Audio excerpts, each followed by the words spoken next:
Hi, everybody. I'll give you a moment to connect to sound.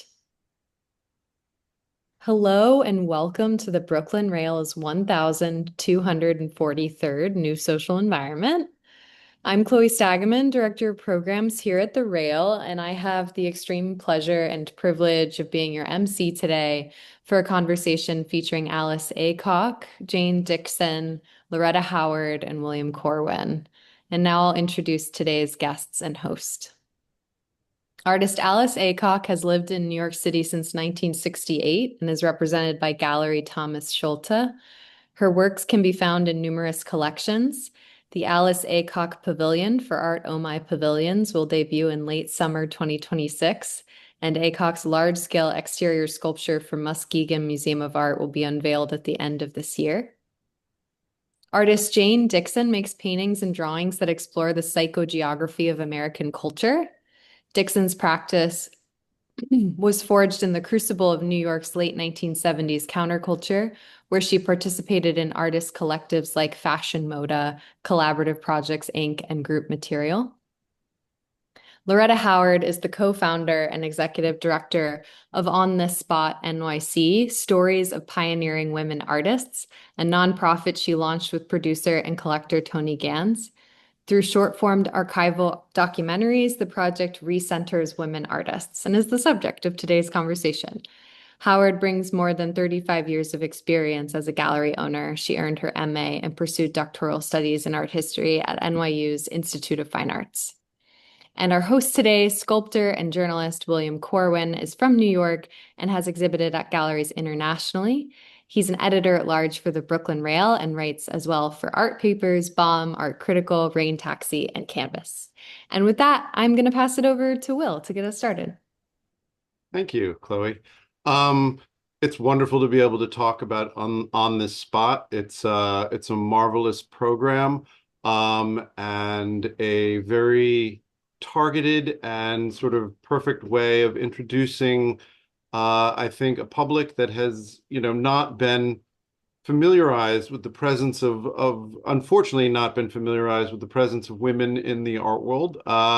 It's getting better, but very slowly. And basically, it makes it possible for viewers to see short documentaries about marvelous and wonderful women artists who were always there in New York. I mean, I think the thing to remember is that the women artists were always there. There were always almost 50% of women making art in the art world, after 1850 or whenever there were sort of open academies that allowed women in as well as men. And we're talking about places like the Académie Julian and the Art Students League in New York. And New York was a center point for culture way back then and well up until now, throughout the 20th century and the 21st century. So, Loretta, it's wonderful to be able to talk to you about this. How did you come up with the idea of On This Spot? Well, thank you, Will, so much for inviting On the Spot to the New Social Environment. And thank you, Chloe and Fong, for all you do. And it's really nice to see so many familiar faces on the screen. So thank you all for attending. I guess to answer your question, it probably has something to do with the fact that I grew up on West 10th Street between 5th and 6th in the 1960s and 70s. It was a five-story walk-up. Leonard Bernstein had lived in our apartment before he got famous and moved to the Dakota. But my mother was a novelist, and our block was full of artists and writers and bohemians. Marcel Duchamp lived on our block, so he could be close to the Marshall Chess Club. And sometimes my mother and I would see Louise Nevelson walking around. I see Maria there. And she'd be wearing her beautiful robes and her false eyelashes. And, she would pick up bits of wood from the street and incorporate them into her extraordinary sculptures, which are now hanging in the Whitney. So in that sense, like our neighborhood is hanging in the Whitney to some extent. And back then the village was affordable, right? My mother paid $350 a month. And the artistic history of my neighborhood is something that I'm fascinated with, but if you walk past those streets, you don't necessarily have any idea of what was going on. So those sparks of wonder, that's what we really wanted to reveal in our project. Mm. I think the the sparks of wonder. I mean, how you say were you aware of Marcel Duchamp when you were living there? I'm just curious. Not really. I mean, I think that, Morgan Hare, David Hare's son, was a great friend, and Duchamp was always in their place on Leroy Street. And um, my mother was very good friends with Dory Ashton, and we were in and out of her. So, I mean, I think that there was an awareness that, yes, it was much later in life that I understood the full importance of some of those characters, including Nevelson. But do you want to watch her introductory video? Yes, let's watch the introductory video, and then we can talk about your career and bringing women to art awareness.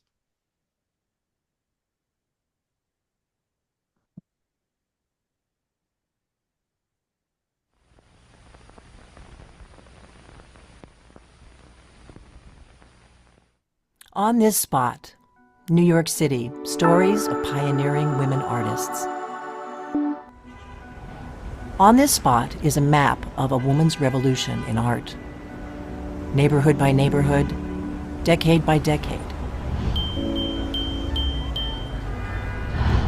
From the 1950s to the 2000s. Men made the rules and women broke the rules. A diverse and inclusive group. We are retelling art history with the stories of these women, and we are putting women on the map. Women artists changed the art world and changed New York City. Forever.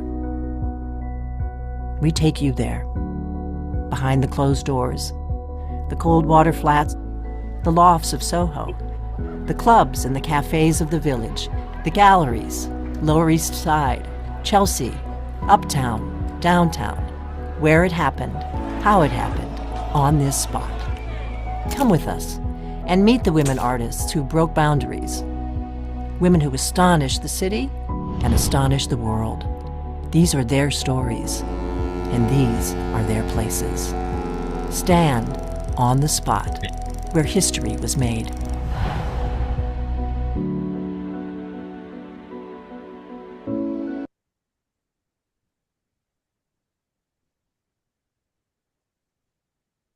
So Loretta, let's talk briefly about your experience coming into the art world, becoming an art dealer, and then seeing the situation of women artists simultaneously as you were working in this field, because that leads up to why you would spearhead a project like this. When did you become, I mean, obviously you were always aware, but how did the process unfold where you began to see how women were just kind of almost completely ignored, and not being shown and not getting any credit and not being paid for their work? I mean, when did this begin to seep in?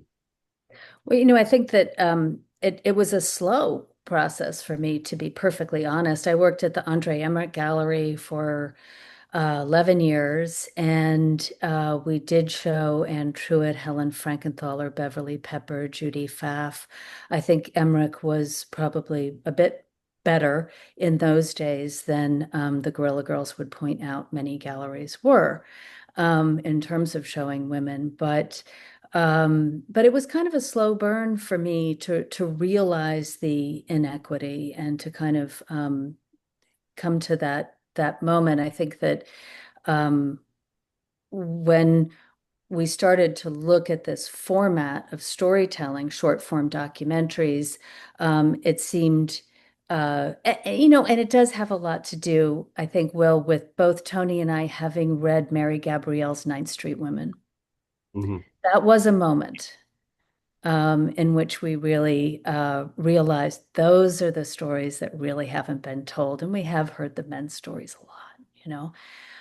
So we celebrate women artists to gain gender equity in the art world and also to make sure that they're a part of New York's cultural heritage. And we do it in a way that we really want to bring those women stories to life, right? And in short 3-minute videos. And we tell the stories of the women that you do know, the famous women like Louise Nevelson, and then hopefully women that you may never have heard of, which is really fun. Um, so if we think about where we are now, and that's where I was then in like the 80s when I was starting, but where we are now, we can say that in New York City, there's 150 statues. 5 of them are of women. In London, the Blueplex scheme that they have there is 85% men. And I don't know the numbers for the New York City plaques, but I suspect that they're not much different from London's. And it also the art market is just shocking. So Sotheby's just put out a new report, and maybe Chloe, you could put that chart in the chat if anybody's interested. But the report shows that from 2018, when there was about 6% of the sales for women artists, we've made gains to 2024 where it was 14%. But that's shocking, right? And a lot of that's super contemporary too. So there's enormous inequity, and these stories need to be told. Yeah, I mean, there's the statistic that Pablo Picasso has outsold all women artists ever, just as a single artist, and that is true of several other. I don't know if it's true of Warhol too, but I know that that's the statistic for Picasso.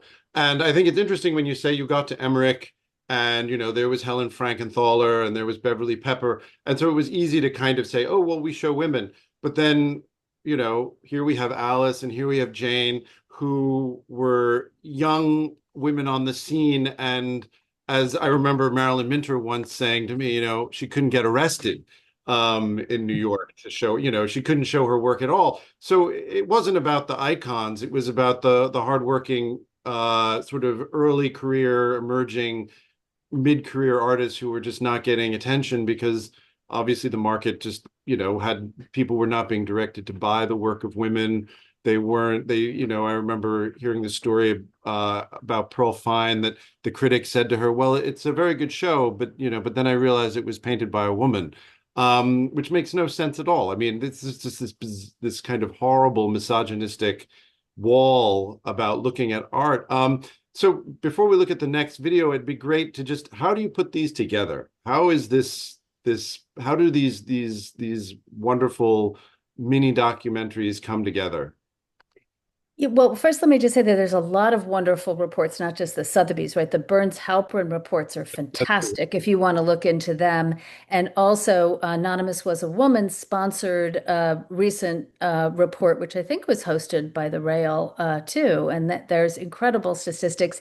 And we can also go back to like when I was studying art history first, and Jansen was our Bible, so to speak.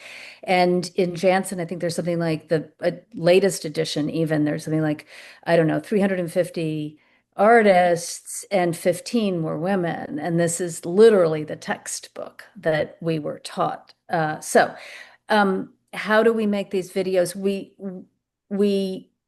We research them meticulously, and we work with artists, as Jane and Alice can attest to, and we work with artist foundations and scholars. So our research runs deep, but we always want to pair scholarship with biography because we feel to really understand the artist's work, you need to know about her. When the art history, the city, and the person all come together, that's the magic moment that we try to get at. It's what I call like the aha moment, and that's what I really love. Like when I found out that Kiki Smith had worked as an EMT. So she was riding around New York City in an ambulance in order to get a view of the human body. And of course, in her work, it's graphically detailed, the human body. So this was research for her. Or Adrian Piper, the great feminist. Most people don't know that she moonlighted as a go-go dancer in Upper East Side nightclubs. So it was her sly way of looking at men looking at her. And if you think about her work, it is very much about the viewer and the viewed. Or another example Jane can speak to is Collab. They started their own cable TV station back when that was a thing, filmed on 23rd Street called Potato TV. And it was a way, sorry? Potato Wolf. Potato Wolf. Maybe you'll explain why. But anyway, Potato Wolf was a way of bypassing the gatekeepers of the art world, right? So it's sort of a democratic access to culture. So those details, the lived-in experiences of the artist, the art in the neighborhood, that's when they all come together. That's the great aha moment. Oh, do you want it? So now we'll watch Alice's video? Yep, great.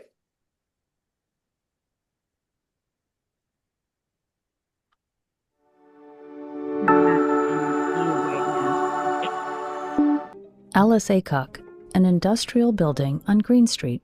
Alice Aycock was among the artists who started the land art movement. Her maze of 1972 influenced a generation. Concentric circles of tall wooden stockade fencing erected on farmland. Its photograph quickly became an icon. Maze was made while she was still very young, just out of graduate school.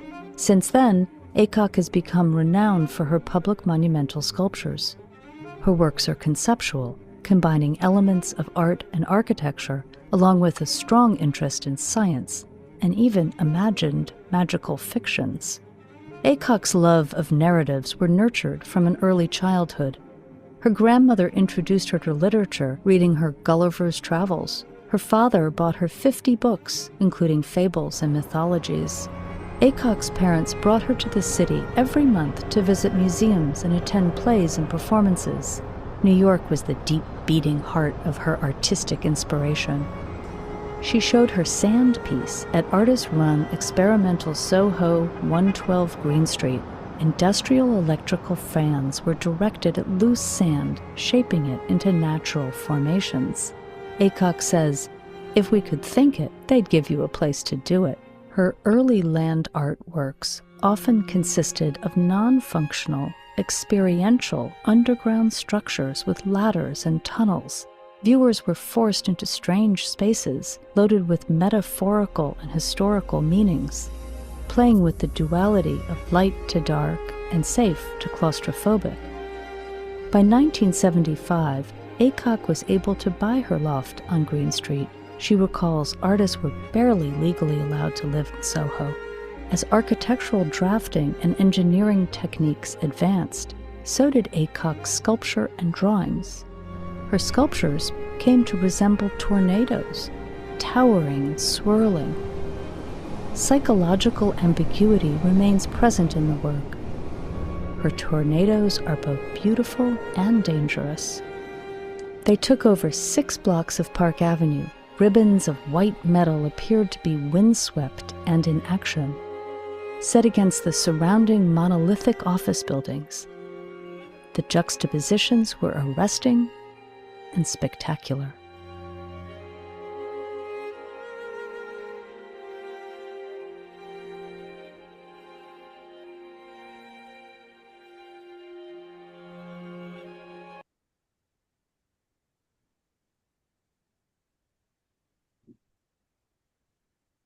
Well, I have to say, Alice, I think your installation on Park Avenue was probably one of my favorite, probably my favorite installation in that series. And And it's amazing to see that, from the very, very early work, the transition and the transformation, which, we can see in 2 minutes. Um, I always like to ask these kind of anthropological questions. We're going to get to 112 Green Street, but you said you were on John and Fulton before that. Yep. You moved to New York. Why did you choose, where did you choose the studio? What was the reasoning? Was it obvious, or was there a specific, I want to be here for this reason? What was the reasoning? Well, I mean, I would like to say, first and foremost, I always wanted to be in New York from the time I was 6 years old. I never wanted to be anywhere else. And so I went to college very close to the women's division, Douglas College, and I would be in all the time, seeing, and my professors were very in tune with what was going on, so I would see John Cage performing, all of that. And I went to immediately went to graduate school at Hunter, where I was very focused. I wanted to study with Bob Morris, Tony Smith, Leo Steinberg. It was just a great group of people right where they needed to be. I studied with Fluxus artists at Douglas College, which was Rutgers. So I was just a very lucky person to find myself in the right sort of track. And then when I first moved, I had to have a little studio in a basement uptown, and it became clear to me that I needed a much better studio. And back then, as an artist, you just were expected in graduate school to get your own studio. They weren't going to give it to you. You had to pioneer. If you wanted to do this, you had to do it. So we found this cheap place on Dutch Street between Fulton and John, where there were a lot of artists. You have to remember Agnes Martin and Mark de Souvero all had places down there. Everything was kind of so it was a 2,500 square foot studio, and I was there for 6 years, where the only light was the sodium lamp at night. And that's where I made some of the clay pieces and the underground pieces, because I was going out of the studio, but whatever. And then it was just clear that we needed to move. What Where was your rent there, though? I'm just curious. where Do you was remember, what? what was your rent? The rent down there was $250 a month, Okay. but we did not have heat from 6 p.m. to 6 a.m. So you had to have one of those, but we were young, for heaven's sakes. And we just, and it was, I mean, I don't know if I'd want to go through it again, but the seaport, you could get really fresh fish. It was just, and, there was just, Alana Heiss was just a young woman in a suit who would come by and say, "Hey, I'd like to see your art." I mean, it was, she hadn't even started the clock tower or any of that.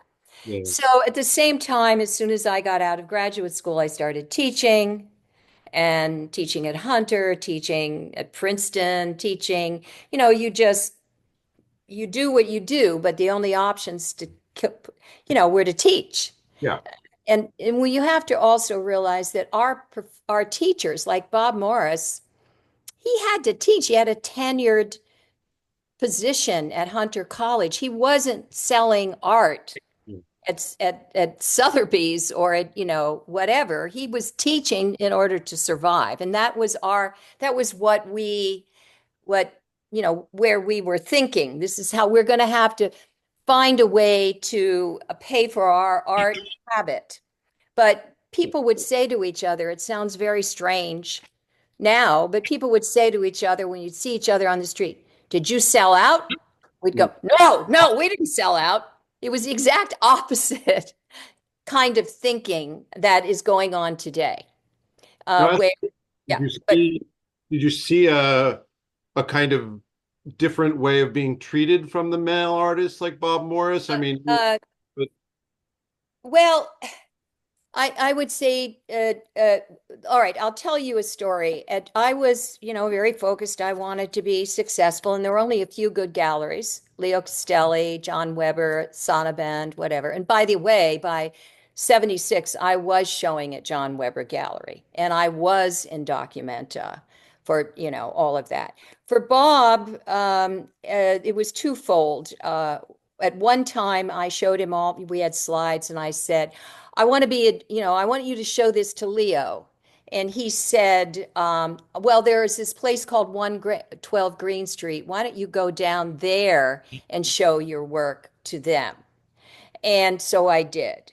On one hand, and again, this is being recorded, and I feel like, I'm not a person who wants to carry anything on my shoulder, if you know what I mean. It's just, it's obstruction in my mind.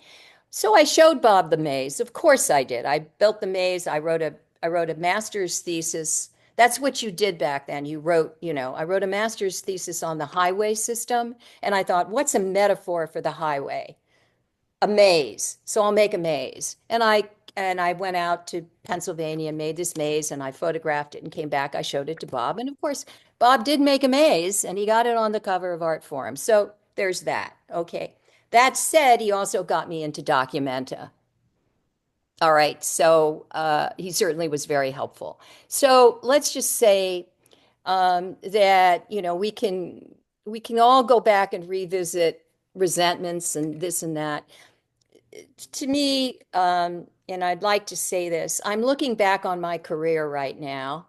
I started with sand fans in a basement at 112, and I'm ending up with the twisters. And I see a relationship between the two, wind and trying to understand certain kinds of compositional systems. I was very much interested in not making grids. I thought Judd was really interesting, but I was not interested in following that trajectory. Remember, and I'm saying too much, but I remember visiting Tony Smith, and we were walking around a garden, and he said, human beings make grids, meaning, math and all of that, and nature makes curvilinear structures. And I thought, I want to understand nature. I understand grids. We ruined America by gridding it from sea to sea to sea. I want to know this other compositional system. But what I'm saying is, from my point of view now, as I look over the trajectory of my work, I'm interested in, not what held me back. Because that's just not helpful anymore. And it never was. I'm interested in, was there something that I managed to do that made it what I call a little tear in the system, and tried to say something or make something that hadn't quite been made like that before. And so the conversation I'm having is with myself, and being, and not so much with who stopped me, or who wasn't interested in what I did, but is what because ultimately that's what an artist has to do. And frankly, don't get high on your own supply, as they used to say. So that I'm looking over things, and I have the people that I admire, my role models. I always did. Louise Nevelson is one of them. I like to say Judd made boxes, and she filled them with information and memories and fictional possibilities. And I would finally say, I think what women brought to the table is they opened up that box, and they brought all kinds of, let's say, poetry. They let poetry in, they let feelings in, they let ideas in, they let fictions in, and that so far that box, it's impossible to close it, I hope. But but anyway, okay. But when Loretta came to you and wanted to do this on this spot about 112 Green, were you ready to revisit that period? How did Yes. that process work? It was a wonderful period. You can see how grungy everything was. And I would say that Gordon Mata Clark he was always encouraging. He brought people together in the most amazing ways. And he was flirtatious, but why not? But it was a marvelous sort of time in which experimentation, was expected, and And there was Tina Gerard and Suzanne Harris and and I still sometimes think of the work that Suzanne Harris was doing. She died very young, but she was starting to work with wheels and things like that. And we were all just playing off of each other, it, and I guess the other thing I would like to say is there are just moments, and if you look at times in history when people come together for a year or two or whatever, and that moment is just, it just combusts in all kinds of great stuff, and then it dissipates, and that's the way it always has been. Great schools where people come together, and I was just I was at Douglas at exactly the right time. I was at Hunter at exactly the right time. And I was at 112 Green Street at exactly the right time. It was just pure luck. But I never felt that somebody was saying, oh, you're just a woman, you can't do this. In fact, it was just, you did that? Well, I'll show you what I'm going to do. And so it was just, really exciting. And I would say one of the artists that I met, George Trackus, who I thought was doing some really interesting art. I saw Susan Rothenberg for the first time, her paintings down there, which Gordon always said, she's kind of making work like cave paintings, isn't she? I'll never forget that. And so I heard Phil Glass for the first time down there. I mean, we had performances. It was a generator and an amazing generator for all of us. And it was cheap. I met Vito Acconci for the first time. Vito, I was down there arranging my fans around this around these sands, and it was my first show, and I was arranging the fans, and I was spending hours doing this or that, and I heard this rumble behind me, and it was Vito crawling out of the elevator shaft where he had been having some kind of a performance. And I'm thinking, here's this guy back there having a performance, and not in front of the world, but doing his thing. And I'm thinking, I want to meet this guy. And he became a friend. My whole life was, after that with Vito. So, and, I mean, it was just, think of what Gordon was doing down at the piers where he was cutting those shapes out. Jackie Windsor was someone who I was in school with. She was in graduate school. She moved to New York with Keith. I moved to New York. She was a role model for me as an undergraduate. She became a role model for me here in New York. I mean, but nobody at that time was going, oh, we weren't thinking that way. We were thinking about the exchange of ideas. You did that? Well, I'm going to come up with this and see what you think about that. And so I just didn't feel like I was up against, finally, I keep saying finally, when I was a very young child and I wanted to come to New York and be somebody, I thought, oh shit, there's only guys there. And I thought about it for a little while and I said, oh, well, I'm coming. So it was sort of like, yeah, this existed. When I was a little girl, there may have been 5 women in all of history. One was Cleopatra, and one was Elizabeth I, and another was Madame Curie. All right, but I thought, well, so what? I had a grandmother who was a mathematician, who read me wonderful stories that I only realized was great literature when I learned to read. And I had a very challenging father who never once acted like my wanting to be an artist was weird. Okay, that's amazing. Yeah. Never once was it weird. We're going to end this Zoom with the on the spot about food and Gordon and Clark and 112 Green and all.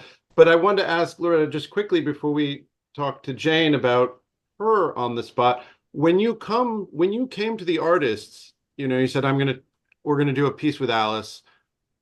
Did you say, Alice, tell us what to do, or did you say, look, we'd like to hit this and we have these images? And what was your process, Loretta?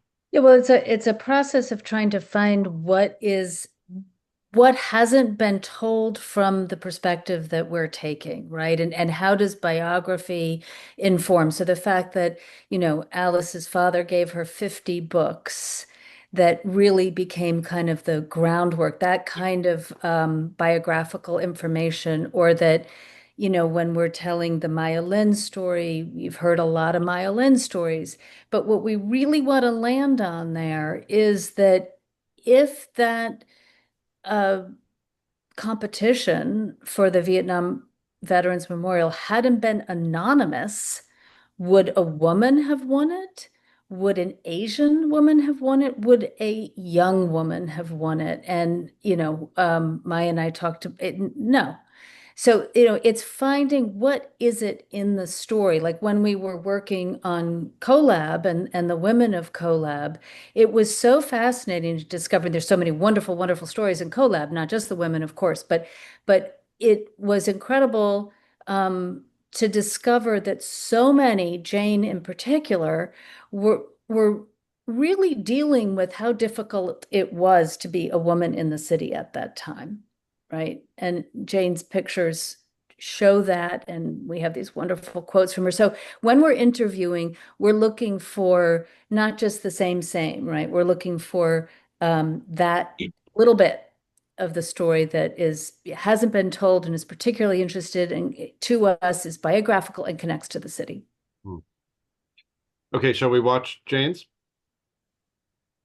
Yeah, we're going to do a whole video on Jane when we get to 42nd Street. This is just CoLab, which she helped us with a great deal, and she's included in.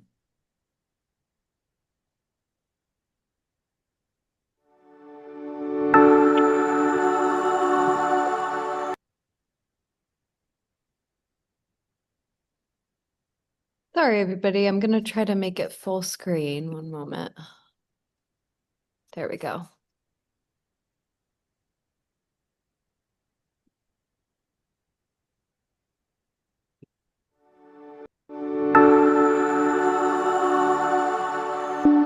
CoLab. Born from gritty New York City idealism in the late 70s and early 80s, scrappy artists, men and women, joined forces under the CoLab banner. The leading principle was collaborative art projects. Their DIY ethos and political edge tackled gentrification and women's rights still woefully lacking. Freshly minted from art schools, they decamped downtown where the rents were affordable, but the streets were dangerous, as documented by Colleen Fitzgibbon. The art world felt stuffy, and CoLab became known for their raucous humor. Major shows were mounted in abandoned buildings. The real estate show was an action of occupying the building. It featured Becky Howland's octopus and dead horse sculpture depicting the greed of gentrification. The police shut the show down the very next day. The women artists had a bone to pick. Painter Jane Dickson's work reflects the gritty environment of the 70s. She said, "For anyone, the urban night is potentially dangerous. And as a young woman, the urban night is definitely dangerous. It's a totally male space."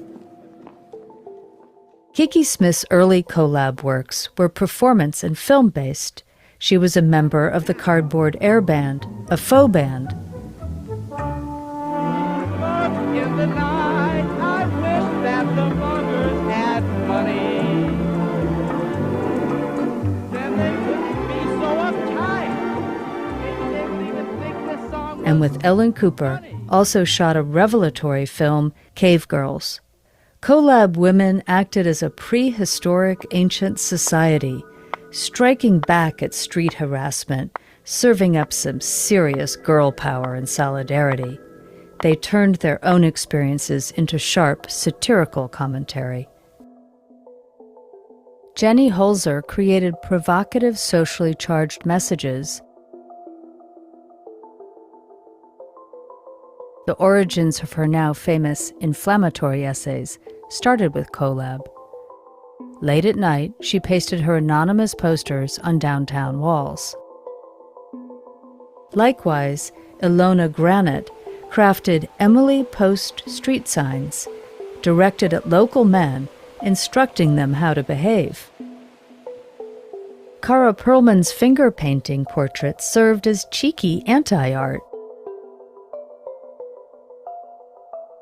She was also instrumental in the cable TV Potato Wolf channel for the collective to share their message to a wide audience.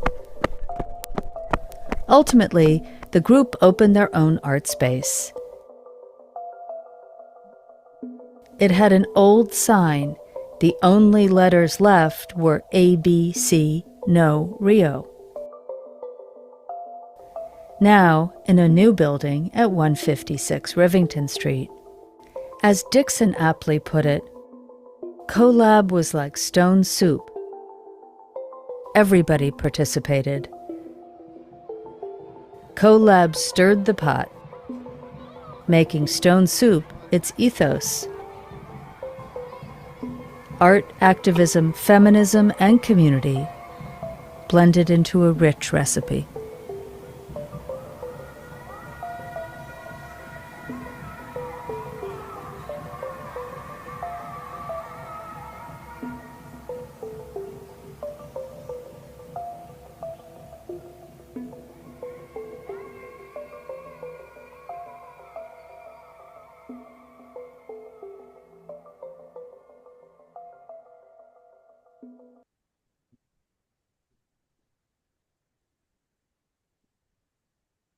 I have to ask the pressing question, Jane. Why was it called Potato Wolf? Honestly, I don't know. I was not involved in the video part of Collab. Okay. So I'm sorry, I have no answer to that question. Um, we were talking earlier, the idea the women were the backbone of Collab. How did that manifest itself? What kind of responsibilities did you feel that you had to take on?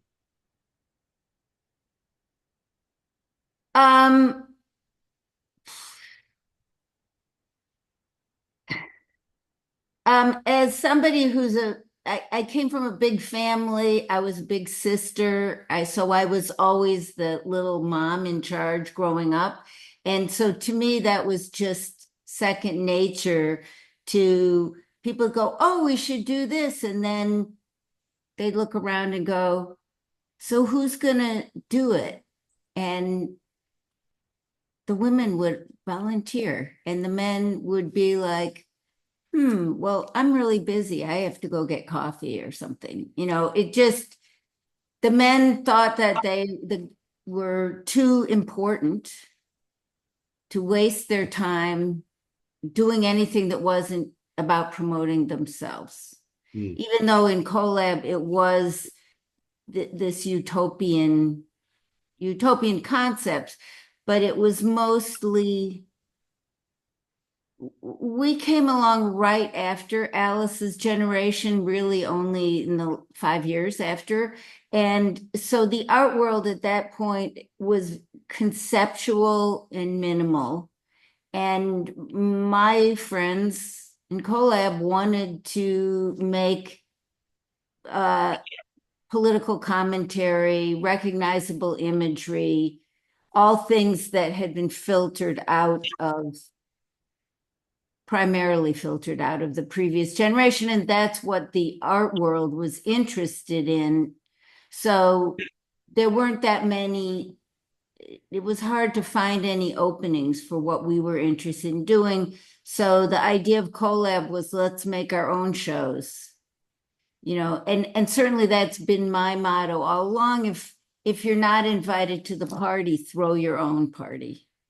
And so that was my interpretation. Now, there were never really official guidelines, and anyone was a member who came to a meeting. So, I'm sure that the more Collab members you talk to, the more definitions you would get. And I'm sure some people wouldn't agree with mine.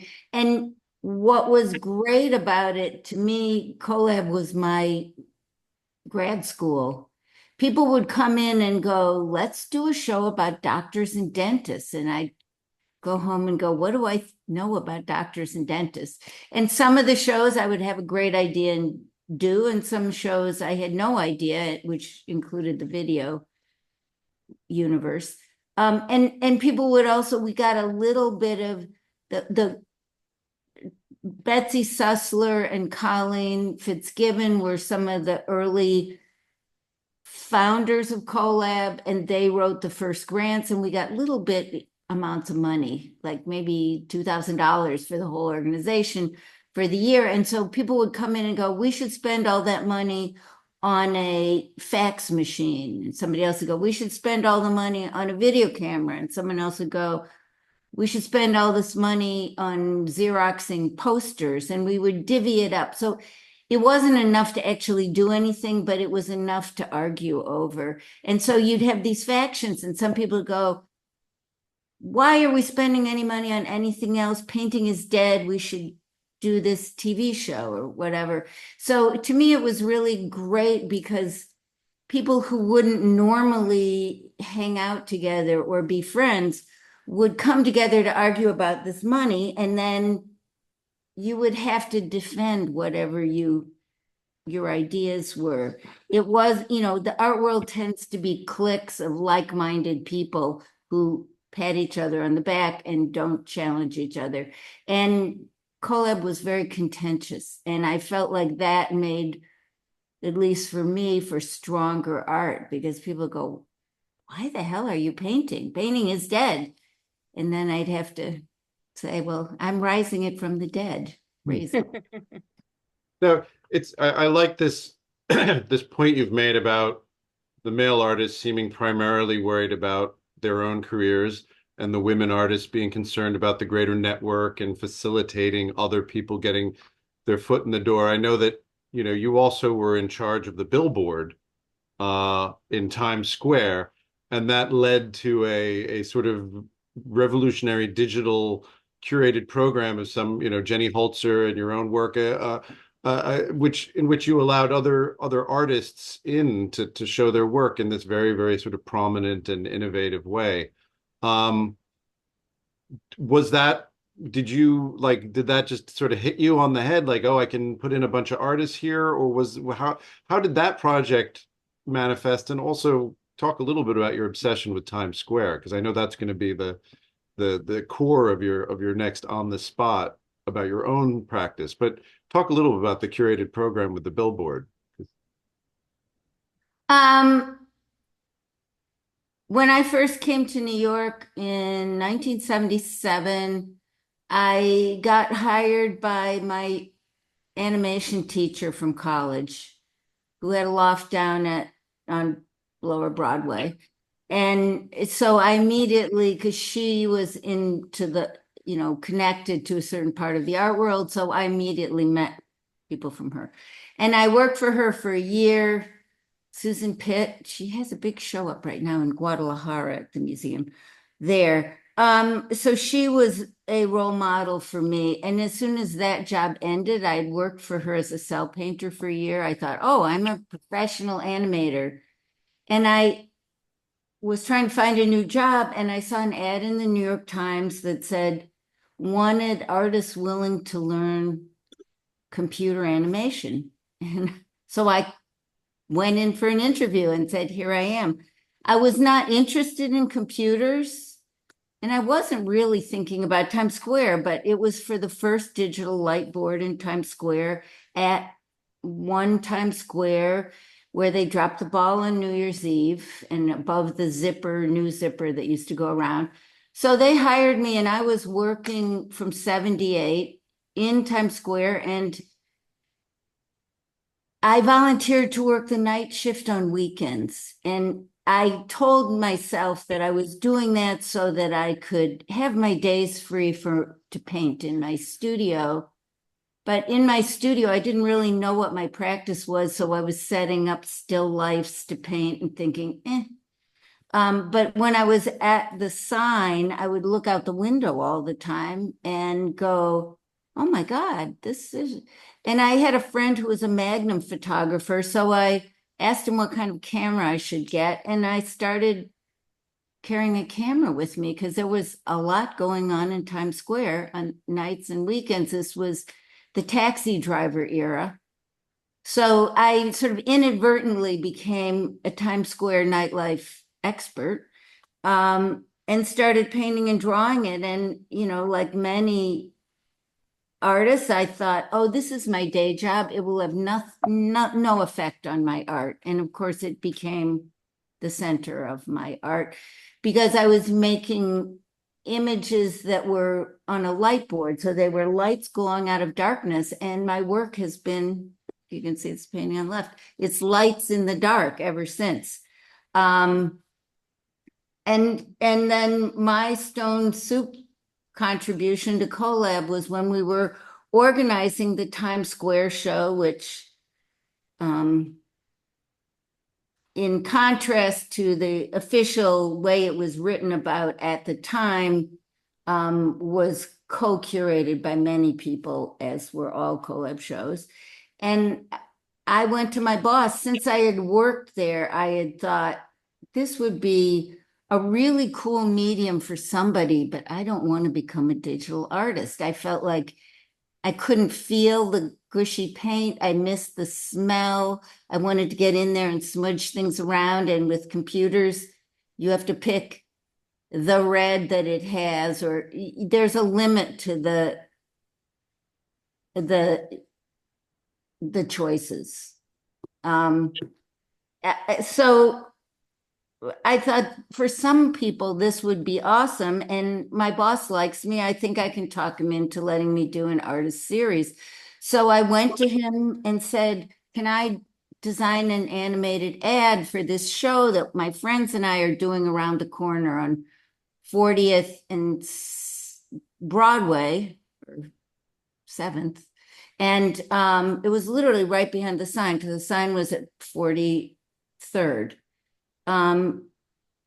And he said, sure. So I was running and I programmed the sign. So I ran my ad every 20 minutes for a month. I got big airtime. And when Walter Robinson asked me to come with him to talk to the Public Art Fund to see if they would help fund the Times Square show. And when we were telling Jenny Dickson, who ran it at that point, what we were going to do, I said, well, and I'm going to run an ad on this billboard. And she went, ooh, billboard. If you could get me access to our organization access, I can get money. Because my boss had already said that he would love to do art projects and he would do them at a discount, but he didn't want to do them for free. So I said, Jenny, I'm really busy doing this show. And I was doing a show at Fashion Mode. I said, I'll talk to you in the fall. And I thought about it and thought this would be a cool thing to do, and so I went back to her and said, I will make this happen, Public Art Fund, if I get to curate the artists for the first year, because I've just met these amazing artists through the Times Square show. And that would be really interesting on the sign. And I also want to be part of it, which was sort of a faux pas at that time. So I went, Jenny, who was doing paper cups, you want to do something on the sign? I think you'll be, your work is perfect on it. So I introduced her to digital billboards. And I invited Keith Haring, who was still in school, and I could see his work would be perfect. I invited David Hammonds, Edgar Heapabird. And I thought, the Public Art Fund wouldn't know who those people were yet. So it went on. I ran it for the first year, and then I quit the billboard because they wanted to make me the art director. And it was the same time that I got to have my first show at Fun Gallery. And I thought, 19th century painting or 21st century special effects, I want painting. But that project ran, there's still, now it's the Midnight Moment. So it was the first digital art public art project, and it has continued in various iterations since 1982.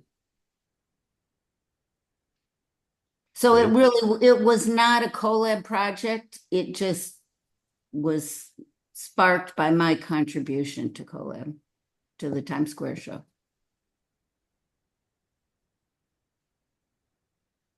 Well, there's the on the spot for Times Square. Fabulous. Loretta, can you talk a bit, and thank you, Jane. And by the way, Jane, up until Saturday afternoon, Jane's show is on at Karma, so please go see it. Plug that show. Loretta, how can people get involved with On This Spot? Is there an ask here, or are we just trying to spread the gospel? Well, yeah, we're trying to spread the gospel, but yes, what we'd love is for you to sign up for our newsletter. And our newsletter, and Chloe, if you could put it in the chat, it's really a fun newsletter to receive. I know people have too much in their inboxes, but there's only one featured video every few weeks, and they're short, they're 3 minutes, and they stay with you. So that would be terrific. We also would love people to underwrite a video. We have incredible support from people like Bloomberg Philanthropies and the Helen Frankenthaler Foundation and the New York Federation of the Arts, but that's actually a small part. It's really individuals who are supporting us, and you could underwrite an artist that you love or a neighborhood. So those are two distinct ways. The other thing is partnerships. Well, I mean, we have partnerships to spread the word, and those partners include the New York Public Library, the Guerrilla Girls are a partner, the Feminist Institute, and the Brooklyn Rail. So thank you, Rail, for being our partners. So introduce us to other partners. Now, before we look at the On the Spot food documentary, I just wanted to ask Alice, can you share with us a memory of food? Memory of food. Well, I'm not sure I could say anything that would really be all that relevant. I think it was expected. I think the food was probably pretty good, but it was definitely not it was people would just come in and cook up something. It was almost like, hey, it's home cooking, and the way I sort of thought of it is you kind of took your chances. It could be really great, but it could be, somebody's been up all night doing whatever they were doing, and it's whatever they threw together. I think it was, again, another one of those wonderful sort of pioneering moments, because downtown, and maybe uptown, but downtown was our playpen. We could do whatever we wanted because the city was so busy just trying to survive. And so you could start, something on a shoestring and feed people, but it wasn't supposed to be the Odeon. Okay. It was the opposite, where artists would just cook up a whole bunch of stuff. And it had everything to do, I think it was Tina and Gordon, that kind of incredible energy that was just, it would just suffuse everything. I mean, Gordon and Tina was marvelous. I mean, the whole thing, music. I mean, it's hard to explain how the spontaneity and the sense of experimentation, all of it. But I think the On the Spot will say a lot more than I could. But it was just a really great time.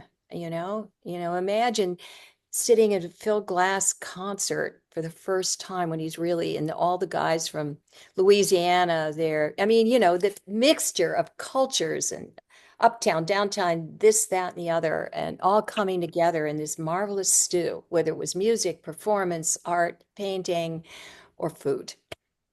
Perfect. Thank you so much, Will, Loretta, Alice, and Jane. We are going to show the food video with a short reading at the end. But before we do that, I want to make sure that we make time for some audience questions as well. If you have a question, please feel free to submit it in the form in the chat. I have a few ready to go now, and I would love your questions. But for now, I'll take the ones that I have. So, Loretta, the first questions are for you. Why does On the Spot privilege short form video of 3 to 5 minutes long? And how did you land on that format? It was a process. It's a good question. It was a process.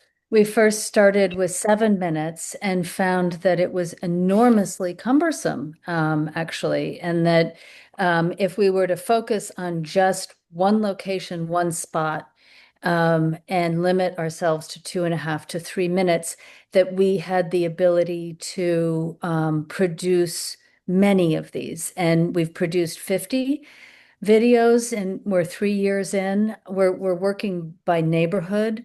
So we've done 3 neighborhoods. We did actually, Jane and Alice will be interested, a few spots in Coente's Slip. So that's Lenore Tawney and Agnes Martin and Chrisia this summer. And then we're working on Tribeca and Chelsea and the Upper East. So each year we want to cover the map with hundreds of stories and reach kind of 1 million viewers. And this is the way people really want to receive information, like it or not. So we're free and accessible. We're on Bloomberg Connects and YouTube and Vimeo and our website. So we're and translated into 16 languages and closed captions, right? So we're very, very accessible. And this is, I think, the format to be accessible and to tell fun stories to a wide audience, not just the sort of art historical bubble. How do you decide who to cover, Loretta? Yeah, well, we have a board and we talk about it. Again, it's by neighborhood. So we're looking at those people within the post-war era, and we try to tell, as I've said before, the famous artists that you've heard about and the ones you've never heard about.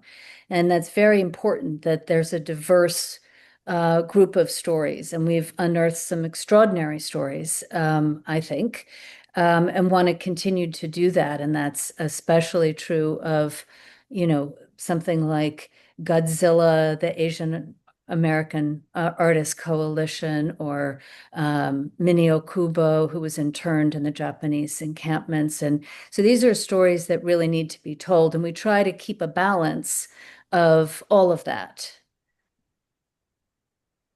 Loretta, one more question for you, and then I have a question for Alice and Jane in here. As the videos have accumulated into a collective picture, is there a picture that they make as a collective archive that has led to new revelations for you about New York as a place?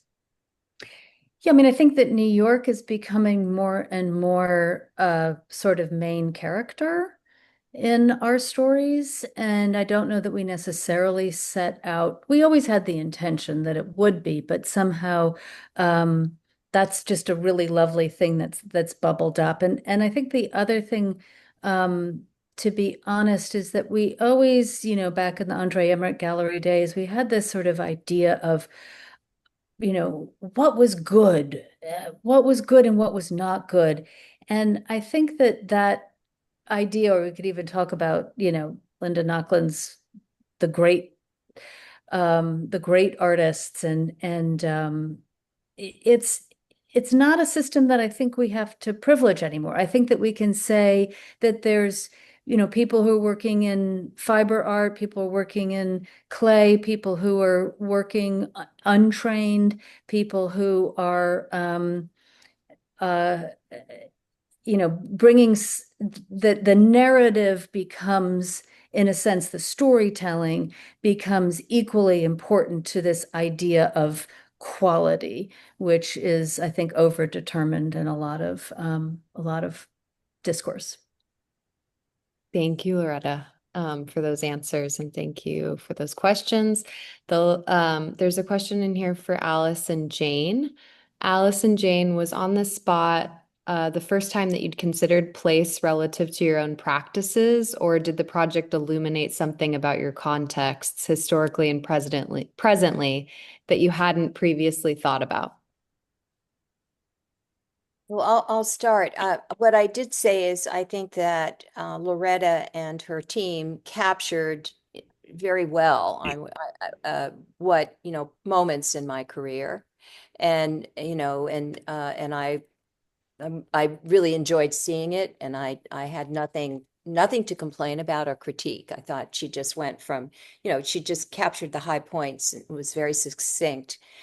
So I would say that I think for me, place meant Soho or downtown, in that district. And I like to say when I'm going to probably be the ghost that haunts this Soho loft, which looks a little like a hoarder's whatever den, and whoever gets it. So place is really important to me. This is my home. This is where my so-called DNA is. There is a ghost here, a guy who used to work here, and it was a doll factory before I took it over. And I think when I go, however it's a tear down, whatever they do to it, he and I will still haunt this. It's my DNA is in the walls. I can't leave. I go to the Hamptons. It's another place. I do have a house with real bathrooms and all of that there, but I get squirrely and I come home. And so for me, New York is home, but this place, this loft, this is home. It's where I think the best and I feel the most safe, whatever that means. So that's all I can say about that. I set out to document my time and place. So all of my work is not so much about me personally, but about this is what it feels like at this moment to be in Times Square or on the highway or in the suburbs or on a Ferris wheel. And I'm looking for places that capture a feeling that I believe is not just, it's not unique to me. It's a feeling that everybody experiences on the highway or on the Ferris wheel, that I feel is profound and hopefully illuminating, because I'm looking at things that seem very quotidian, very everyday, that you experience and as you go by, and most of the time you don't stop to think about it. So I'm hoping that my goal is to capture some of those moments, and hopefully in a way that other people will recognize and go, yes, I've always felt that too, but I didn't stop to think about it. So yes, I'm all about place. Thank you so much for those answers. The last question today is going to be from Fong. Fong, I'll give you the chance to unmute to ask. Not a question at all. It's just amazing that how momentum built up. And I was just literally last Sunday at the church looking at Eric Fisher curated show, The Ark. All the animals, as soon as you walked in, they are looking at you. So that was a nice welcoming gesture. And then come upon seeing Deborah Butterfield's Resting Horse. That was included in 1977, Whitney Biennial, that Eric able to include in the show. That means 47 years it's not seen. It's amazing to see it with such visceral aura of the horse. And then coming out, I was very happy. And seeing your piece, Alex, right in the front, on the right rather, nice. And then seeing Jane's work the other day. Tomorrow is the last day, I believe. Saturday. Saturday is the last day. Amazing shows. And then and Craven show just opened up last night at the New York Studio School. And having you here, Loretta, is just a testament of all this amazing momentum. It's been so fought hard, what we call hard-won unity. And it's the beginning of something here is miraculous.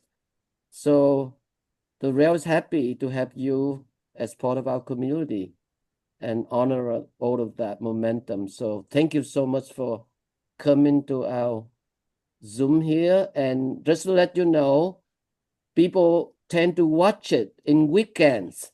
So they can't come during the weekday at 1 o'clock, but they watch it at night and weekends. So we expect this episode will be extremely popular. So again, thank you, Loretta. Thank you, Alice. Thank you, Jane. And thank you, whoever else come here. And go see the show if you can. Jane's show Saturday and just open at New York Studio School. And Alex is floating everywhere. We know that. Everywhere. And whirlwind, tornado, Alice. So thank you again. Back to you, Chloe.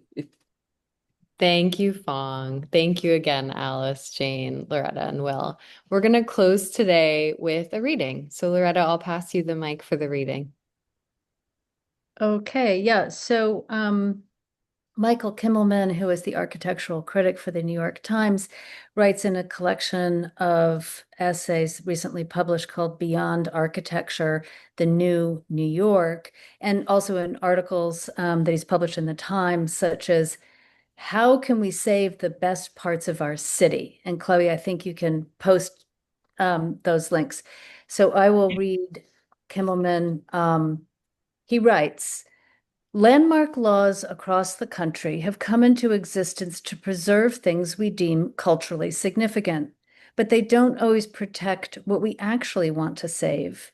When government officials, historians, and preservationists talk about landmarks, they typically mean sites of architectural or historical distinctions, or places like Yosemite or the Grand Canyon. But when most people talk about things that define communities and neighborhoods, which they fear losing and hope to sustain, they're thinking not only of Grand Central Terminal or the Golden Gate Bridge, but a beloved bodega or a corner bookstore or a farmer's market, or even a tradition like stickball or the Thanksgiving Day Parade. There's a loosely defined term for things that are prized and embedded in a culture, but not necessarily architectural landmarks. That is intangible heritage. So Kimmelman writes about intangible heritage. He also coins another term, which I love, called cultural mapping.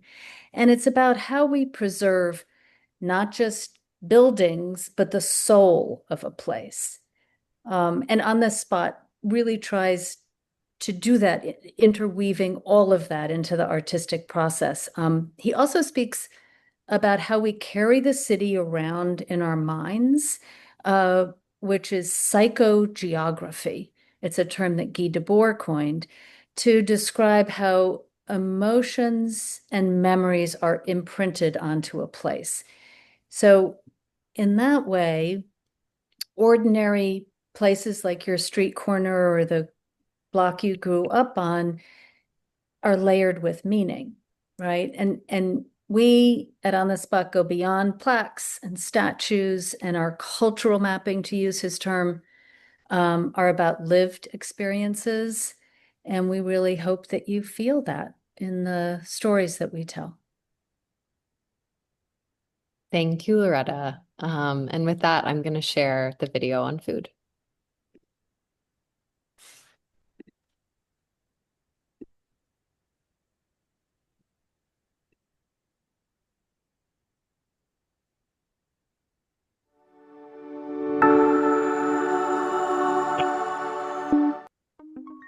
Food, 127 Prince Street, an artist-run cooperative restaurant at the corner of Prince and Worcester Streets.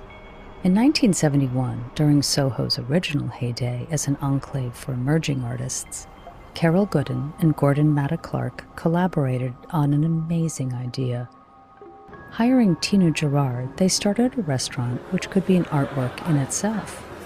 Food was born as an ongoing collective creative project, sharing the same philosophy as the alternative experimental space, 112 Green Street. There's a word for this conceptual practice: relational aesthetics, meaning art and life are one, and everybody can participate. Gooden was a worldly London-born documentary photographer and accomplished dancer. Only a year before, she had been a founding member of the Trisha Brown Dance Company. She gave famous dinner parties in her loft, but she's best known for starting Food, which helped define Soho as an artist district.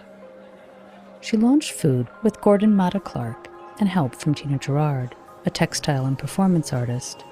Gerard teamed up and helped them demolish and reconstruct the site. She already ran a performance space from 10 Chatham Square, along with painter Mary Heilman. Gooden acquired the lease of Comidas Criollas, a Puerto Rican lunch counter. The space was redesigned with large windows facing bustling Worcester Street. The kitchen was open restaurant, a novel idea at the time. There were common tables and counters to encourage spirited interaction. Artists Suzanne Harris and Rachel Liu enthusiastically joined the team. The whole restaurant was like a stage, brightly illuminated. Passers-by could witness its lively ambience, like theater.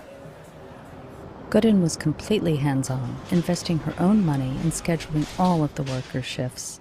She kept a detailed budget and was out acquiring fresh, seasonal food daily at the bustling fish markets of Lower Manhattan. Food's unofficial opening was written about in Avalanche, the leading underground art magazine of the day. It reported that they gave away free garlic soup, gumbo, chicken stew, homemade breads, and wine and beer until late evening. From there, artists began working as guest chefs and invented dishes and themed events. Food's run as a community-based restaurant was short-lived, closing after 3 years in 1974. Gooden wrote, "Though we consumed food, food consumed us."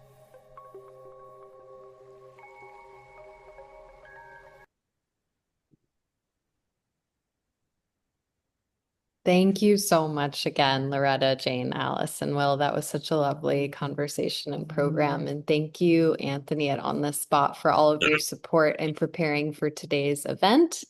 I would like to also thank the Terra Foundation for American Art and Tiger Foundation for sponsoring the New Social Environment program and making conversations like this one possible. They also support our archive, which you can view on the Rails YouTube channel. The Rail has been free and independent for 25 years. A donation directly supports us, our writers, our staff, and our operations. You can support our work through the link in the chat. And if you're free tomorrow at 1 p.m., join us for a conversation with David Evans France, Amy Powell, Millie Wilson, and Jill H. Cassett on the occasion of the release of Millie Wilson, The Museum of Lesbian Dreams from Cranard Art Museum and Inventory Press. And as is Rail tradition, you can now turn on your microphones and say hello and goodbye as you leave. Thank you so, so much for joining us today, and take care, everybody. Thank you. Thank Thank you. you, everyone. Thank you. Very, Hello, Loretta. Thank you. Thumbs up. Thank Great, you. great. Thank you so Thank you, much. Thank you, guys. Loretta. Was Thank really you, great. Loretta. Great. Thank you to Fantastic. everyone. Thank you. Thank Thank you. you. Thank you, Alice. Bye. Thank you so much, you guys. Thank you, What a Jane. day. Thank you, Thank you, Chloe. Anne. Everybody. Thank you, everyone. From Bye. Marlborough. Woo! In solidarity. Yes. Always. Amen. Always. Bye, everybody. Forever. Hey, Bye. Dickson. Yes. Ciao.